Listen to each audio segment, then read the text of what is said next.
Hello everyone, welcome to my YouTube channel AH helpline. कैसे हैं आप लोग। इग्नू ने फाइनली जून 21 टर्म एग्जाम के लिए रिवैल्यूएशन का पोर्टल स्टार्ट कर दिया है। सो जो भी स्टूडेंट अपने मार्क्स से सेटिस्फाइड नहीं है, चाहे वो पास हो या फेल हो, अगर वो अपने मार्क्स से सेटिस्फाइड नहीं है तो वो लोग पेपर रीचेकिंग के लिए और फोटोकॉपी ऑफ आंसर शीट के लिए अप्लाई कर सकते हैं। पोर्टल ओपन कर दिया गया है। इस पोर्टल का लिंक मैंने डिस्क्रिप्शन में दे दिया है।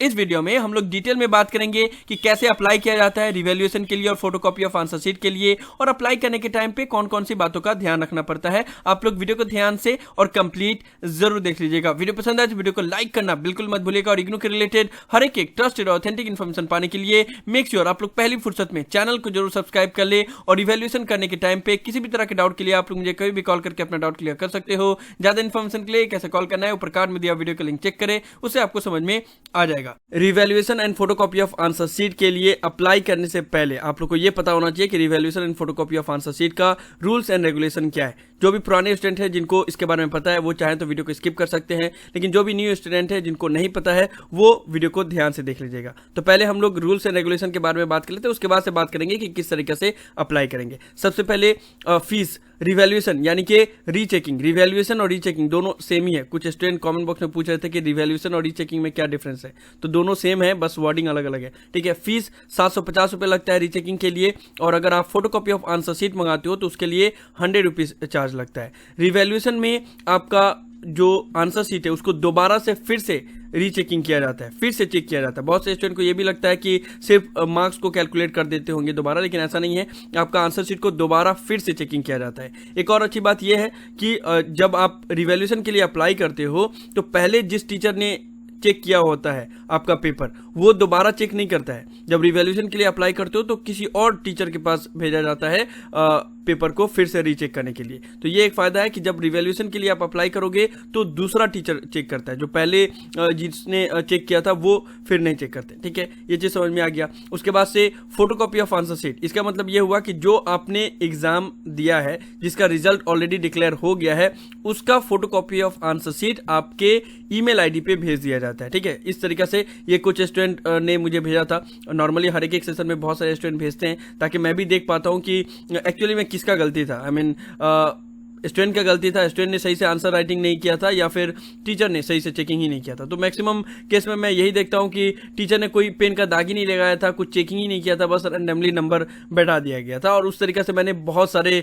वीडियोस में आप लोगों को दिखाया हुआ है कि जो पूरा आंसर शीट का कॉपी है उसमें कहीं पे भी पेन का दाग नहीं लगाया हुआ है और रैंडमली मार्क्स बैठा दिया गया। खैर, इस आंसर शीट में तो मार्क्स दिए गए हैं, तो आप लोग देख सकते हो। तो इसी तरीके से फोटोकॉपी ऑफ आंसर शीट आपके ईमेल आईडी पे आता है।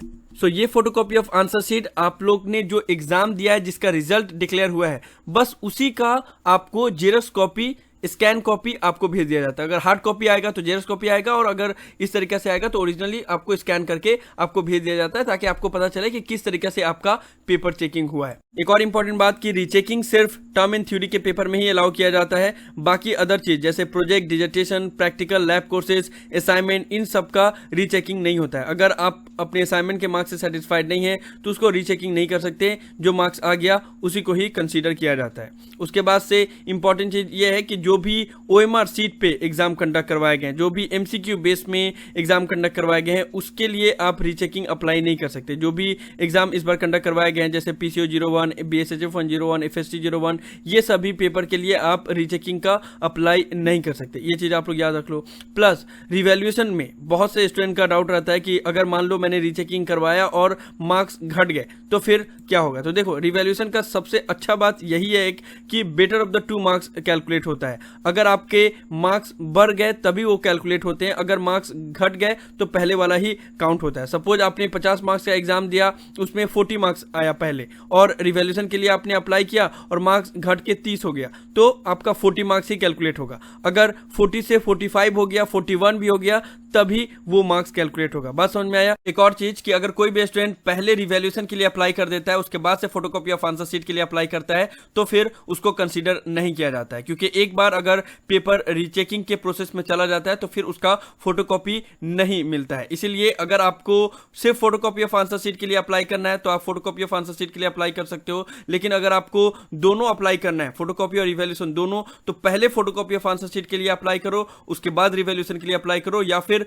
दोनों एक साथ अप्लाई करो। मैं तो रिकमेंड करूंगा कि आप फोटोकॉपी ऑफ आंसर शीट और रीचेकिंग दोनों एक साथ अप्लाई करो। और मैं हर बार रिकमेंड करता हूं, इस बार भी रिकमेंड कर रहा हूं कि अगर आप रिवैल्यूएशन के लिए अप्लाई कर रहे हो तो सिर्फ रीचेकिंग के लिए अप्लाई मत करो, फोटोकॉपी ऑफ आंसर शीट के साथ अप्लाई करो। रीचेकिंग के लिए वैसे भी आप 750 रुपीज पे कर रहे हो, तो अगर आप 750 रुपीज पे करो तो 100 रुपीज और पे करने में कोई इशू होगा नहीं। इससे आपको पता चल जाएगा कि आपका आंसर चेकिंग कैसे हुआ है, और आपको भी आंसर शीट की कॉपी भी मिल जाएगी, और आप खुद से भी एनालाइज कर पाओगे कि किस तरीके से आपने आंसर लिखा है और किस तरीके से मार्क्स मिला हुआ है। तो ये चीज आप लोग याद रख लेना कि अगर आपने पहले रिवैल्यूएशन के लिए अप्लाई कर दिया, उसके बाद से आंसर शीट का फोटोकॉपी अगर अप्लाई किया, तो फिर आंसर शीट की फोटोकॉपी आपको प्रोवाइड नहीं की जाएगी। ये सभी रूल्स एंड रेगुलेशन समझ लिए।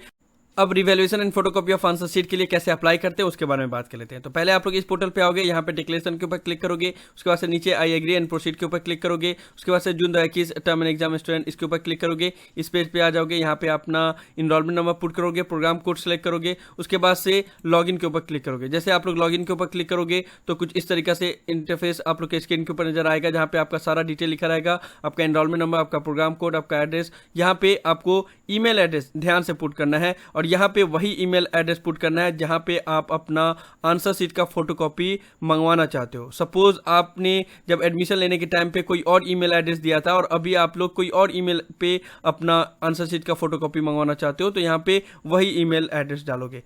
इन शॉर्ट, जो भी ईमेल पे आपको अपना आंसर शीट का फोटोकॉपी मंगवाना है वही यहाँ पे ईमेल एड्रेस डालोगे, उसी पे आपका आंसर शीट का फोटोकॉपी आएगा।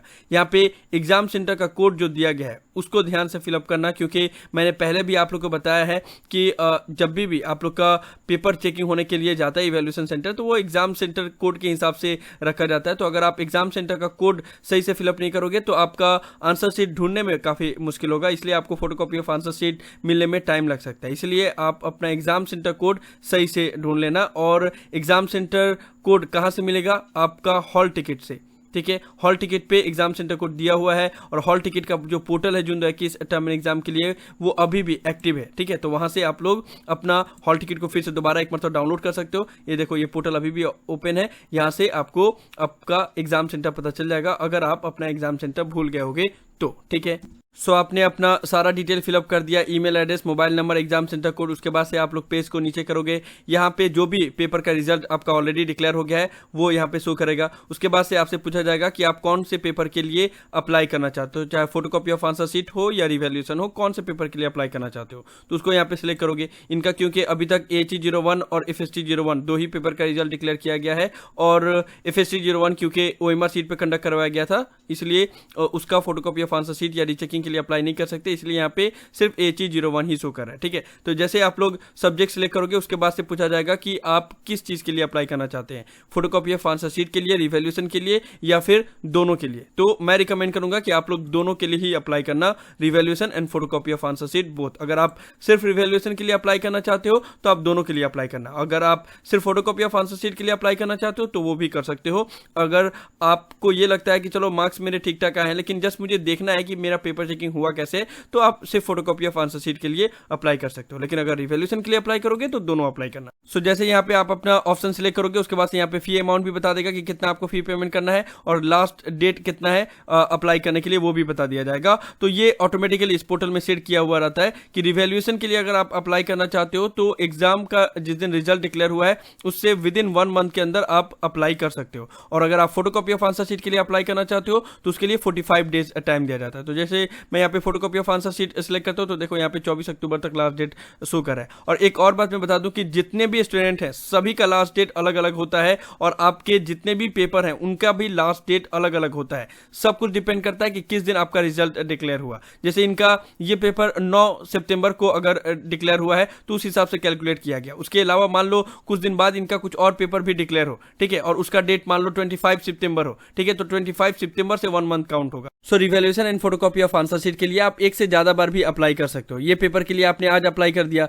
कल अगर मान लो दूसरा पेपर का रिजल्ट डिक्लेयर हुआ, उसमें भी अगर आप अपने मार्क्स से सेटिस्फाइड नहीं हो तो कुछ दिन बाद उसके लिए अप्लाई कर सकते हो। तो मल्टीपल टाइम आप अप्लाई कर सकते हो। सारा डिटेल फिलअप करने के बाद से यहाँ पे ऐड रिक्वेस्ट के ऊपर क्लिक करोगे, ये ऐड हो जाएगा। उसके बाद से आपको डॉक्यूमेंट कौन सा अपलोड करना है, अपना इग्नू का आई कार्ड, उसका स्कैन कॉपी आपको अपलोड करना है और उसका साइज 100 KB या उससे कम होना चाहिए। उससे ज़्यादा करोगे तो यहाँ पे अपलोड नहीं हो पाएगा, ठीक है। लेकिन एक चीज़ याद रखो कि अगर आप रिवैल्यूएशन और फोटोकॉपी ऑफ आंसर शीट दोनों के लिए अप्लाई कर रहे हो तब आपको इग्नू का आई कार्ड अपलोड करना होगा, या फिर अगर आप सिर्फ फोटोकॉपी ऑफ आंसर शीट के लिए अप्लाई कर रहे हो तब आपको इग्नू का आई कार्ड अपलोड करना होगा। अगर आप सिर्फ रिवैल्यूएशन के लिए अप्लाई कर रहे हो तब आपको इग्नू का आई कार्ड अपलोड करने की जरूरत नहीं है। तो आप लोग अगर दोनों के लिए अप्लाई करोगे या फोटोकॉपी ऑफ आंसर शीट के लिए अप्लाई करोगे तो आपको यहाँ पे इग्नू का आई कार्ड अपलोड करना जरूरी है। तो अभी मैं जिस स्टूडेंट का एग्जाम्पल के तौर पर दिखा रहा हूँ उनका आई कार्ड मेरे पास अभी नहीं है, तो मैं सिर्फ रिवैल्यूएशन के लिए अप्लाई करके दिखा दे रहा हूँ, ठीक है। तो यहाँ पे आप लोग सारा डिटेल फिलअप करोगे, उसके बाद से यहाँ पे अपना इग्नू का आई कार्ड अपलोड करोगे, उसके बाद से सेव करोगे, ठीक है। सेव करने के बाद से आपका सारा डिटेल सेव हो जाएगा। उसके बाद से यहाँ पे देखो ऑप्शन आएगा मेक पेमेंट, ठीक है। तो इसके ऊपर क्लिक करोगे, मेक पेमेंट के ऊपर क्लिक करोगे तो नेक्स्ट पेज पे आ जाएगा। यहाँ पे आपको बता देगा कि आप किस चीज़ के लिए अप्लाई किए हो, आंसर शीट के लिए और रिवैल्यूएशन के लिए या दोनों के लिए, ठीक है। कितना फीस लगेगा वो भी बता देगा। उसके बाद से यहाँ पे आपका कंट्रोल नंबर रहेगा। उसके बाद से यहाँ पे आपको गेटवे सेलेक्ट करना होगा, IDBI या HDFC। तो याद रखना, ये मैं बार बार बताता हूँ, बोर हो गया हूँ मैं ये बोलते बोलते, लेकिन फिर भी मैं एक बार फिर से बता दे रहा हूँ क्योंकि हर सेशन में नए नए स्टूडेंट आते हैं। यहाँ पे आपको 2 पेमेंट गेटवे मिलेगा, IDBI और HDFC। लेकिन पेमेंट करने के लिए आपके पास HDFC बैंक का क्रेडिट कार्ड, डेबिट कार्ड या IDBI बैंक का डेबिट कार्ड, क्रेडिट कार्ड होना जरूरी नहीं है। आपके पास किसी भी बैंक का डेबिट कार्ड, क्रेडिट कार्ड है तो आप लोग अप्लाई कर सकते हो। ये जस्ट एक पेमेंट गेटवे है, ठीक है। तो यहाँ पे मैं HDFC से लेकर ले रहा हूँ। उसके बाद से नेक्स्ट पेज पे आ जाएगा। उसके बाद से मेक पेमेंट के ऊपर क्लिक करोगे। मेक पेमेंट के ऊपर क्लिक करने के बाद से आपका पेमेंट पेज पे आ जाएगा और यहाँ पे आप किसी भी मोड से पेमेंट कर सकते हो। यानी कि अगर आपके पास HDFC क्रेडिट कार्ड है तो उससे पेमेंट कर सकते हो, अगर HDFC का डेबिट कार्ड है उससे कर सकते हो, या फिर यहाँ पे ऑप्शन दिया गया other bank credit card, other bank debit card. तो अगर आपके पास ATM का कार्ड है तो other bank debit card select करोगे, अगर आपके पास कोई भी अदर बैंक का क्रेडिट कार्ड है तो इसको सिलेक्ट करोगे, ठीक है। यहाँ से उसके बाद से सारा डिटेल फिलअप करके पेमेंट कर दोगे तो उसके बाद से फिर आपका जो रिवैल्यूएशन या फोटोकॉपी ऑफ आंसर शीट जिसके लिए भी आप अप्लाई करोगे तो वो अप्लाई हो जाएगा और उसके विद इन 20 to 25 डेज बाद आपका फोटोकॉपी ऑफ आंसर शीट आपके ईमेल पे ही आ जाएगा। और जिस दिन फोटोकॉपी ऑफ आंसर शीट आता है उसके 10 से 12 दिन के अंदर में रिवैल्यूएशन का रिजल्ट डिक्लेयर हो जाता है। लेकिन मैं बार बार बोल दे रहा हूँ कि रिवैल्यूएशन का रिजल्ट डिक्लेयर होने में टाइम लगता है, ठीक है। एक सर्टेन टाइम बताया गया कि हाँ इतना दिन के अंदर रिजल्ट डिक्लेयर हो जाता है, लेकिन उतना दिन में डिक्लेयर होता नहीं है, टाइम लगता है। एक और बात कि बहुत सारे स्टूडेंट का ये कंप्लेन आ रहा है कि वो लोग जब पेमेंट कर रहे हैं तो पेमेंट कट जा रहा है लेकिन सक्सेसफुल नहीं हो रहा है। तो आप लोग दोबारा पेमेंट मत कर देना, 72 आवर तक वेट कर लेना। अगर पेमेंट सक्सेसफुल हो जाए तो ठीक है, अगर सक्सेसफुल ना हो तो फिर दोबारा पेमेंट करना। और पहले वाला पेमेंट के लिए आपको मेल करना पड़ेगा otcsed@ignou.ac.in। यहाँ पे एक ईमेल आईडी दे दिया गया है कि अगर आपका पेमेंट कट जाए या एक्सेस पेमेंट हो जाए तो उसके लिए आपको मेल करना होगा otcsed@ignou.ac.in। यहाँ पे मेल करना होगा, लेकिन दोबारा डबल पेमेंट मत कर देना, वेट कर लेना अगर पेमेंट सक्सेसफुल ना हो तो। लेकिन अभी मैंने चेक किया तो पेमेंट अभी सक्सेसफुली हो जा रहा है, कोई प्रॉब्लम नहीं हो रहा है। तो यही सब था इस वीडियो में। मैं आप लोग को फोटोकॉपी ऑफ आंसर शीट और इवैल्यूएशन के लिए कैसे अप्लाई करना है, कौन कौन सी बातों का ध्यान रखना है, उसके बारे में डिटेल में इन्फॉर्मेशन देने वाला था। मुझे उम्मीद है कि आप लोग को वीडियो पसंद आया होगा। इस वीडियो को लाइक जरूर कर दे, सभी फ्रेंड के साथ शेयर करें ताकि उनको भी ये सभी इंपॉर्टेंट इन्फॉर्मेशन मिल पाए। किसी भी तरह के डाउट के लिए आप लोग नीचे कमेंट बॉक्स में लिख सकते हैं या मुझे डायरेक्टली कॉल करके भी अपना डाउट क्लियर कर सकते हैं। सभी सोशल मीडिया प्लेटफॉर्म पे मैं अवेलेबल हूँ, वहाँ पे भी आप लोग मुझे फॉलो कर सकते हो, लिंक उसका डिस्क्रिप्शन में दिया हुआ है। और अगर आप AH हेल्पलाइन चैनल पे फर्स्ट टाइम आए हो तो मेक श्योर आप लोग पहली फुर्सत में चैनल को जरूर सब्सक्राइब कर ले, क्योंकि इग्नू के रिलेटेड हर एक ट्रस्टेड और ऑथेंटिक इन्फॉर्मेशन आप लोग को यहीं पे देखने को मिलेगी। So thank you so much for watching this video. Have an awesome day. Thank you so much.